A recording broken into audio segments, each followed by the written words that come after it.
Bonjour frères et sœurs en Christ, c'est encore Monsieur Théo. Je n'ai pas voulu trop attendre par rapport à la vidéo d'hier parce que je crois que il y a eu des gens qui ont été choqués. Et en fait, la tactique de cette communication, c'était juste avoir le feedback des gens par rapport à ce que j'ai dit. Je disais, pourquoi rester un dishwasher jusqu'à la fin de sa vie? Oui, je comprends. J'ai causé avec, j'ai échangé avec mon frère Bonaventure Nzemba depuis l'Afrique du Sud. Et il m'a parlé en long et en large la vie à l'étranger par rapport à nous qui venons d'ailleurs. Oui, il a raison. Il a raison. Parce que l'école chez nous, disait un Ouest africain, il y a trop de tracasseries et on perd beaucoup de temps. Parce que pour arriver jusqu'à l'université, avoir la licence, parfois on est arrivé jusqu'à 36 ans ou à 30 ans pour terminer tout le cycle. Il y a trop de tracasseries. Or, quand je compare avec le pays où je vis, disait mon parrain, c'est quel pays ça? Je vis aux États-Unis. Le diplôme qui est exigé, c'est le high school diploma, donc le bac. Mais ils ont simplifié la chose chez eux. Le bac, ce n'est pas un examen qui se fait dans une classe avec un surveillant, non. C'est parce qu'un enfant est parti du CP1 jusqu'en terminale et il ne répète pas et il a suivi les cours pendant 12 ans. Oui, pendant 12 ans. Quand tu as fini les 12 années à l'école, tu as un diplôme. Et c'est tout ce qu'on exige pour que quelqu'un travaille aux États-Unis. Il faut avoir le high school diploma. Or, chez nous, on perd beaucoup de temps. Parfois, quand on a terminé la licence, on a fait la licence en philosophie, on ne sait pas où est-ce qu'on va aller. Tu sors du lycée technique, tu as fait, c'est pas industrie ou je sais pas quoi là. Je connais pas les filières du lycée technique, mais quand tu as eu le bac, tu ne sais pas qu'est-ce que tu vas faire après. Parce que, il n'y a pas des usines, il n'y a pas des entreprises qui absorbent les jeunes qui sortent des écoles techniques, il n'y en a pas. Et à tel point qu'il va à l'université pour aller parfois faire Sciences Éco. Et après, à la fin, il n'a plus de travail. Donc, en fait, je voulais choquer les gens dans le sens que, quand nous, on arrive dans ce pays, c'est vrai qu'on arrive parfois âgés. Parce que ça ne se pose pas chez nos enfants, qui viennent ici tout petits. Mais pour nous qui arrivons âgés déjà ici, on arrive ici, on n'a pas parfois le choix de trop attendre. On se rentre dans le boulot, ou on se jette dans le boulot, rapidement. Parce qu'on a besoin de faire un peu d'argent, rattraper le temps qu'on a perdu au pays. Ou même quand on travaille au pays, quand on compare avec le salaire qu'on a ici, c'est le jour et la nuit. Donc on rentre dans le boulot directement. Et parfois, c'est des petits boulots que nous trouvons. Ou souvent, c'est des petits boulots que nous trouvons. Tu travailles dans un magasin, tu es vigile, tu es, qu'est-ce que je veux dire?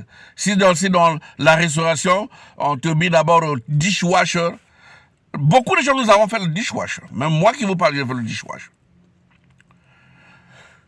Mais, comme disait mon frère Bonaventure, le conseil est celui-ci. Quand tu es dans l'industrie de la restauration, parce que c'est une industrie, ou tu es dans l'industrie de l'hôtellerie, tu fais comment on appelle, le cleaning, donc tu arranges les lits, ou bien tu es à la réception, tu reçois les gens. Ce que nous voulons, c'est qu'il faut étudier la procédure ou le process de comment ça fonctionne, comment cette chaîne-là fonctionne. Si c'était le dishwasher, c'est ceux-là qui lavent les assiettes, les marmitons. Ouais, cherche à aller vers la cuisine. Propose-toi à la cuisine. Et à la cuisine, apprends les recettes. Et les recettes là vont faire de toi un cuisinier. C'est une qualification. Il y a des écoles culinaires ici. Il y a des gens qui vont là-bas, ils ne sont que des cuisiniers. Et c'est un boulot. Mais si tu es resté marmiton, parce que je pense que non, là-bas, ça m'arrange.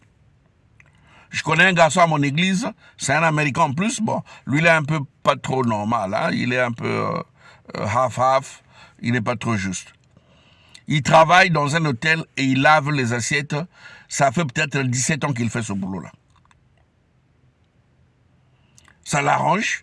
Il n'est pas emmerdé par quelqu'un. Il est dans son coin, il lave ses assiettes. Mais pour nous qui sommes à la recherche du bien-être, il faut évoluer, grandir dans l'industrie où tu travailles. Tu vas à la cuisine et tu apprends les recettes. Même si c'est une machine qui existe, qui coupe. Là je reprends M. Bona. Hein. Je reprends le conseil de M. Bona. C'est une machine qui coupe les saucissons. Au lieu d'apprendre seulement comment couper les saucissons, apprends comment on répare la machine. Parce qu'il y aura un jour, déjà dans mon pays où je vis ici, le boulot de caissière dans les magasins va bientôt disparaître. Parce qu'aujourd'hui, on a trouvé la machine qui peut faire la monnaie à quelqu'un, sans que quelqu'un soit là. Tu peux te servir toi-même, le self-service. Donc si tu as compté sur être caissière tout le temps, quand on va te remplacer par une machine, c'est perdu. J'ai visité une usine de fabrication des pneus. Les pneus des voitures là. C'est une grande usine. Mais la robotisation a fait de sorte que je n'ai compté pas plus de 100 travailleurs dans l'usine. Mais on a fait au moins 4 heures en train de visiter l'usine. Il y a trop de robots. Et le robot qui peut faire tout. Donc, il faut apprendre le cycle de ce que tu fais pour que tu deviennes qualifié. Pour votre gouverne, moi, je refusais que je ne connais pas le boulot. Quand on me dit, tu peux faire ça, non, je ne connais pas. Un garçon, un Dominicain, il est de la République Dominique, non, la République Dominicaine, un pays à côté de Haïti. Il m'a dit, il ne faut jamais refuser, il faut accepter. Et il m'a proposé que non, chez moi là, on cherche quelqu'un qui sait faire les pneus. Moi je dis, mais je ne connais pas ça, accepte seulement. Je suis allé là-bas, j'ai évolué, et aujourd'hui je ne fais plus de pneus. Je fais autre chose que les pneus, même s'il y a des pneus là-dedans, mais je fais autre chose. Et je continue à apprendre. Parce que là où je suis, je peux poser la question, on me dit on fait ça comme ceci. Quand j'ai vu l'autre affaire, comment on fait ça? Non, il ne faut pas me dire, non, laisse-moi t'aider. Non, montre-moi comment on fait. Et il me montre. C'est très facile. Quand tu es dans une usine de fabrication, par exemple, tu es machiniste dans une usine de pharmaceuticale. Tu ne peux pas peut-être apprendre les formules de fabriquer les comprimés, mais étudie comment la machine là fonctionne. Tu peux devenir spécialiste dans cette machine-là. Donc c'est ça ce que je voulais dire à tout le monde. Ne restons pas statiques à ce que nous avons parce que nous avons un boulot. Non, bon, j'ai déjà le boulot, ça me suffit. Non. Luka oye bandingue musalawane tambolaka. Tu es au nursing home, dans les maisons les homes de vieillards là.